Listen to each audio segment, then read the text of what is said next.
Thanks, John, and thanks Enigma for having me here. So I'll be talking today about digital offense. And so it comes as no surprise to everyone here that it's called the Wild West out there, with basically everything seemingly on limits for being attacked. And so let's just look at what targets potentially might be off limits. Is intellectual property, and we've seen very much so from any of the major breaches out there, the petroleum industry, steel industry, healthcare, pharmaceuticals, they've all been attacked and had significant breaches, so that's not off limits. Privacy and civil liberties, we've seen numerous breaches from some of the email holders to healthcare information, and then obviously other people getting targeted that we've seen as well, so that's not off limits either. If you think about critical infrastructure, depending on how you define that, critical infrastructure also has been getting attacked. And we saw that just in December with Kiev and the power outage. But we've also seen the attempted attacks on the Rai Dam. But we're also seeing Shamoon and its variations attacking either oil and gas or going into some other chemical or aviation areas. And so that's not safe from attack. And then you look at elections, and obviously. Where we sit, everyone's going to be thinking about the Russian and the intervention to the U.S. elections, but that's not the only one. There already is concern about intervention into French, German, and Dutch elections coming up in the next few months, potential hacking of elections in Central and Eastern Europe. And it's not just by adversaries, our international adversaries, it's also domestic adversaries. If you think about it, some elections have been hacked and toyed with as far as in African countries. And you think about like Uganda is one of them, and people are concerned about government intervention in Kenyan elections this year. And so how does this manifest itself in the larger landscape? And so you look at first, just looking at the scaling of the data breaches, seemingly following almost a power law of sorts, where each new major breach seems to be bigger and augmented compared to the one prior to it. Let's think about the rise of the bot and automation. We're talking about automation and technological innovation and what that's doing. And the Murray bot has been talked about a lot here, which has been great. But that absolutely is amplifying the breadth and the depth of what's getting attacked and the reach of it. But at the same time, we're also seeing the use of these various kinds of digital offensive tools for censorship as well. And so this is the freedom of the net, the Freedom House measurement, if you look at the donut chart. And so it measures about 90% of the world's population. And only, by their measure, only about 25% live in partly free and 24% in free. And so there's a good part of the percentage of the world that lives with access to the internet that has some sort of a form of censorship on that. And to make that matters worse, over the past 6 years, there's been a growth in censorship based on their metrics. And so this is not something that's just new, that's just coming about over the last year or so. It's something that we've been seeing chipping away over the course of the last decade, really. And part of the reason for this is that when it comes to digital offense, there are no rules of the road when you think about it. There are no guardrails identifying and guiding what is the acceptable behavior for a digital offense. And so in the social sciences, we call these norms. And that was discussed a little bit yesterday. It's been brought up here and there. And so I'm really going to be diving in through the rest of this talk into discussing norms and some of the challenges with them, but also the necessity for why we continue to be pushing forth for those proper guardrails, those proper rules of the road that is mutually agreed upon across the international arena. And so fortunately, there have been plenty of efforts actually underway in the last few years, really. I'd say in the last 5 years, we've started to see a growing emphasis on this notion of norms. And so in the US State Department, their cybersecurity strategy includes the discussion of foreign threats and helping build global cyber norms to counter them. The Sino-American agreement from the end of 2015 is perhaps the most widely referenced agreement talking about the implementation of norms through a bilateral agreement. And in that case, it was agreed upon by the Chinese and Americans to not to have espionage targeting at commercial entities for commercial gain. And so you start seeing some of these lower level areas where there can be some agreed upon aspects to set those guidelines. The UK as well in their cybersecurity strategy, and I think an Australian strategy as well, you see some mentions of norms. But interestingly, this is one area where we actually see the public and you see the federal government and Silicon Valley starting to agree in this area, which, if you honestly, you don't see that all that often. Microsoft put out a document last summer, and I think it was their second one, on international cybersecurity norms. And in there, they talk about things, pointing about norms against things like backdoor encryption, the marketing of exploits, and against some of these other areas that might be off limits. And then last year, at Black Hat, going more to the InfoSec community, Jeff Moss noticed that it's time that we're seeing a sea change going on in the world. And so it doesn't have to be a treaty. It doesn't have to be anything formalized like that. It can just be a norm. And so it's interesting you talk about just a norm, which sounds great, but norms are actually quite difficult. And I'll show you shortly why norm propagation and diffusion actually can be so hard. And so some may argue that, well, most of these instances and examples that I'm giving you right now are fairly new. But the problem is that it's not just going to be a matter of time, because we've actually been dealing with these kind of attacks for decades at this point. So while our emphasis and push on norms is new, we've actually been trying to work in this area, if you go back, depending on either 20 to 30 years. And so 20 years ago was the first time the US government attributed a major data breach, and that was to the Russians back in 1996. So a decade before that even was the Computer Fraud and Abuse Act, which specifies in fairly vague terms against intervening in external networks without permission.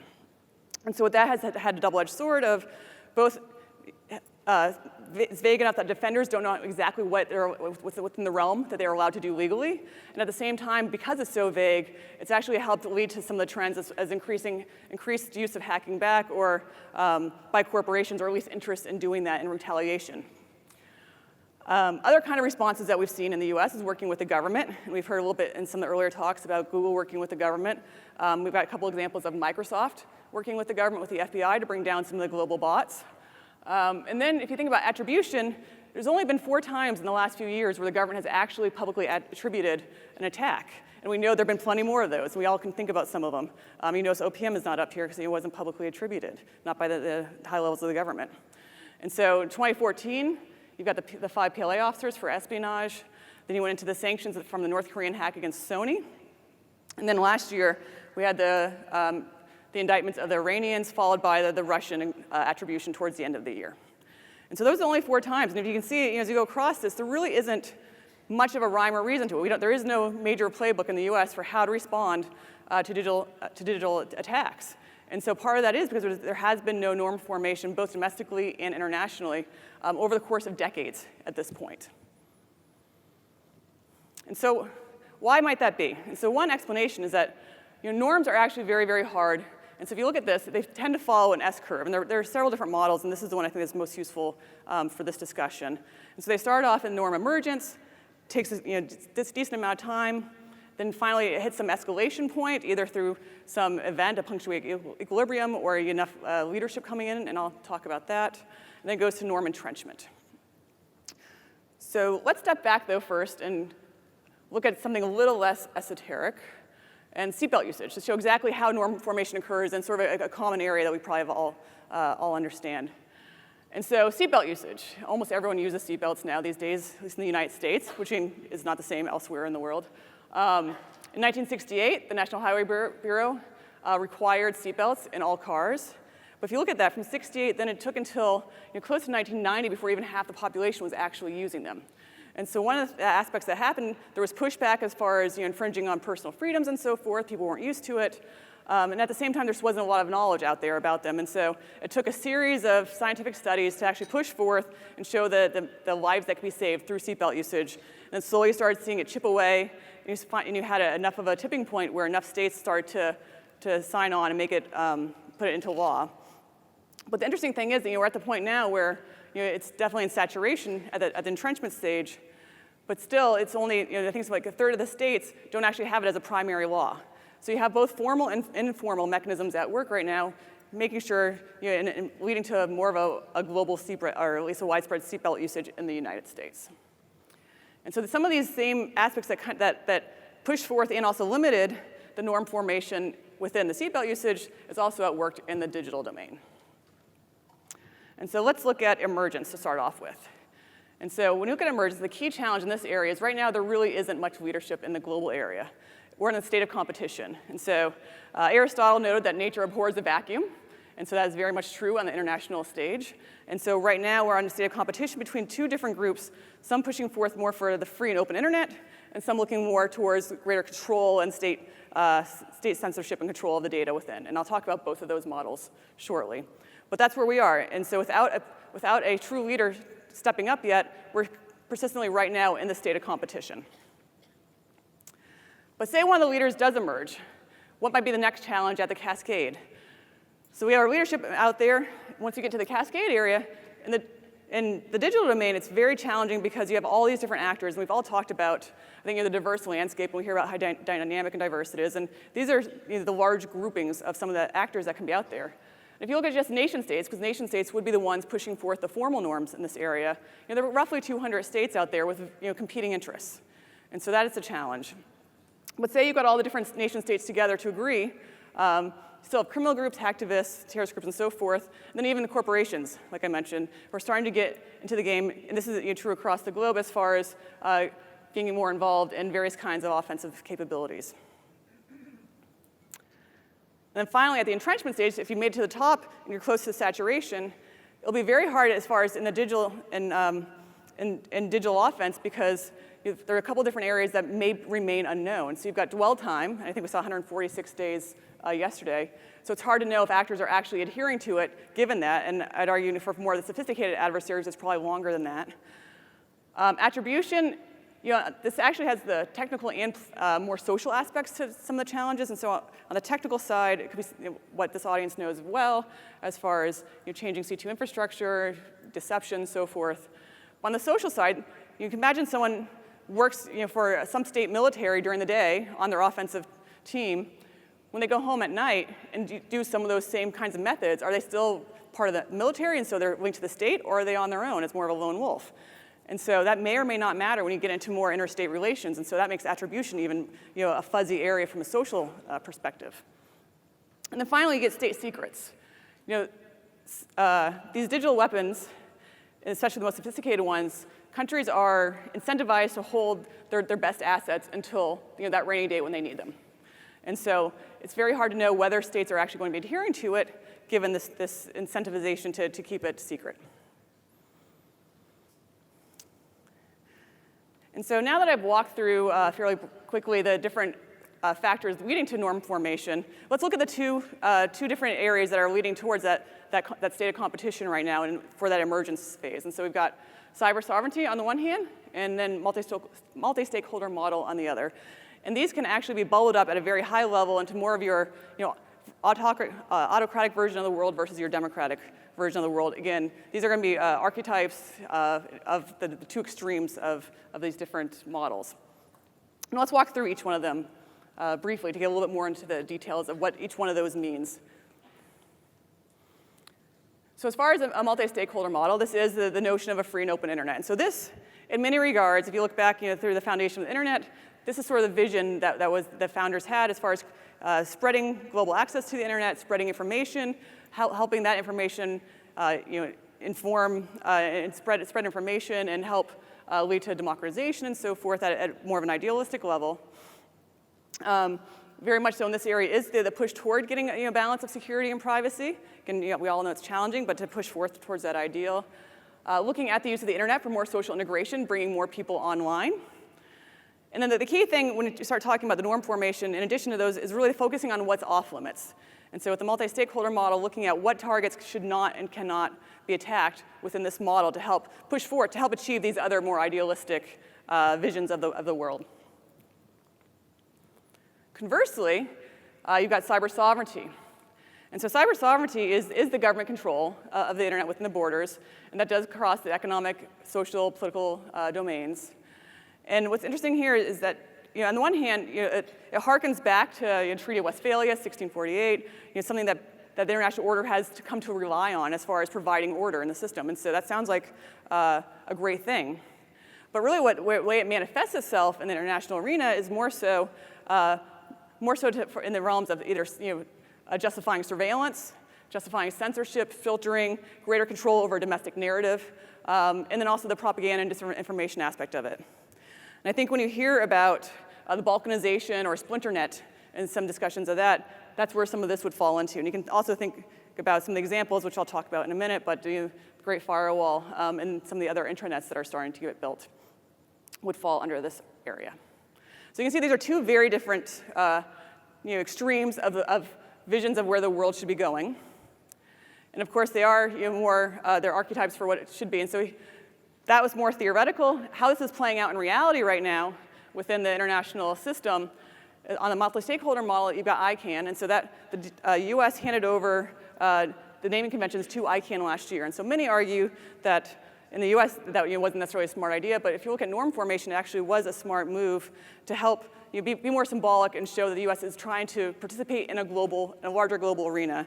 And I think especially following Snowden revelations where that credibility is still at stake, it was a symbolic move on that part.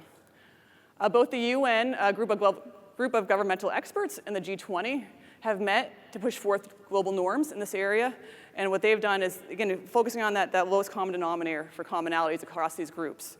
And it is important to note, China, Russia, some of the main countries they think of that may not participate are participating in some of these. And so they're talking about global norms against destruction, global norms against interfering in a cyber emergency response team, and so forth.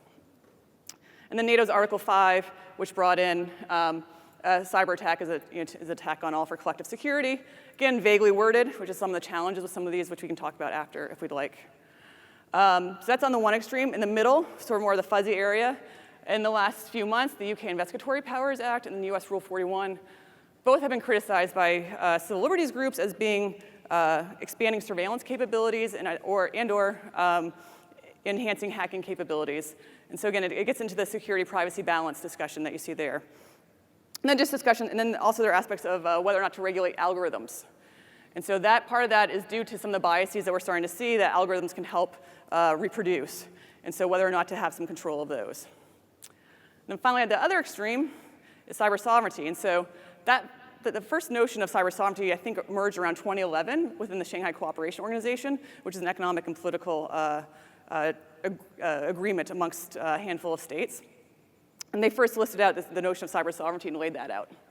But other examples are that, China's Great Firewall, the Iranian halal internet, and then also social media censorship. And one thing that didn't mention across all this is that there is a growing censorship of social media, including censorship of various messaging apps and so forth. And so a lot of that falls under. And that's not just in China, Iran, North Korea, the countries that you may intuitively think about. It's in Brazil. It's happening in some different African countries. And it's really a global phenomenon. It's not just limited to some of those countries. And so where do these norms emerge, the ones that I've been talking about? So traditionally, they occur at international governmental organizations. So that's like the G20 and the UN, like I talked about. They can occur through bilateral agreements. And the Sino-US bilateral agreement is a good example of where that would be. And then non-governmental organizations and advocacy groups also are key proponents of helping push forth the norms on more of a global scale. So that's where it's traditionally been done. But where we're starting to see, especially over the last few years, is the modern virtual forum, where a lot of these norms are starting to play out. And it either can be in social media. If you look at even the election alone in the United States, about a third of pro-Trump tweets, and I think about a fifth of pro-Clinton tweets were bots. And so just in different ways like that, you start seeing the norm starting to influence various aspects of, at a higher level, it plays out in the norm realm. You also have the open source accessibility of many of the digital weapons and the growth of that as far as exploit kits, or even just basic malware that's increasingly available online. And so because of the ease of accessibility online, and because of some of the AI and natural language processing that are going into some of the bots that are out there, we're increasingly seeing this have a larger impact on the propensity for norms to actually be able to propagate. And so what can be done? So a few suggestions, obviously not all of the answers. As far as domestic policy, absolutely modernize the Computer Fraud and Abuse Act to really lay out what is and is not within the realm, both for defenders and for corporations at large. So corporations can then focus more so on other aspects that I'll talk about in a minute. And then we desperately need a declaratory policy. And so what that means in common jargon is if X, then Y. If a certain industry, a certain piece of critical infrastructure is attacked, then the US has this range of responses. And so that's deterrence by punishment. And so those are two different areas that we desperately need some greater coherency and just modernization in the policy domain. For international policy, we need those in favor of a multi-stakeholder model across the globe, and there are many across the globe, not just US by any stretch of the imagination, to actually take that leadership role and help push forth for this model. It is not something, it's not the time for retrenchment. Now is the time for engagement across the greater community to help ensure that this vision of a free and open internet can get pushed forth as far as possible. And then from the private sector, absolutely just greater engagement within the policy community. I think on the one hand, the tech aspect is probably what's more comfortable and intuitive to the tech community in the private sector, and that absolutely will be essential, and that'll help enhance deterrence by denial, so building better defenses. But also getting the private sector much more so engaged with the policy community. And there's been some hints at that throughout the last few days, which has been great. We need more of that, especially like Wassenaar was mentioned, to avoid another Wassenaar moment. And so which model between these two will prevail? And that, to me, is one of the most important questions in security and privacy right now. Clearly, the range of what's potentially a target is almost anything at this point. And so all of that's going on with the Wild West at the same time that the threat landscape is only becoming more dynamic, more diverse, has a range of actors. And then you had the whole technological component and the automation and AI. They're just making it even more challenging in this area. And this is all occurring at the same time as we're seeing a shift away from democracy over the last decade, really, in a way that we haven't seen for quite some time. And so leadership is required, both in the US from the government and from the private sector, to help push forth the multi-stakeholder model, but as is engagement with the rest of the world who also is in favor of this model. And so absent that kind of leadership, we very well may see an area where the unrestricted censorship, unlimited data attacks, and then potentially physical damage could very well become the new global norm. Thank you.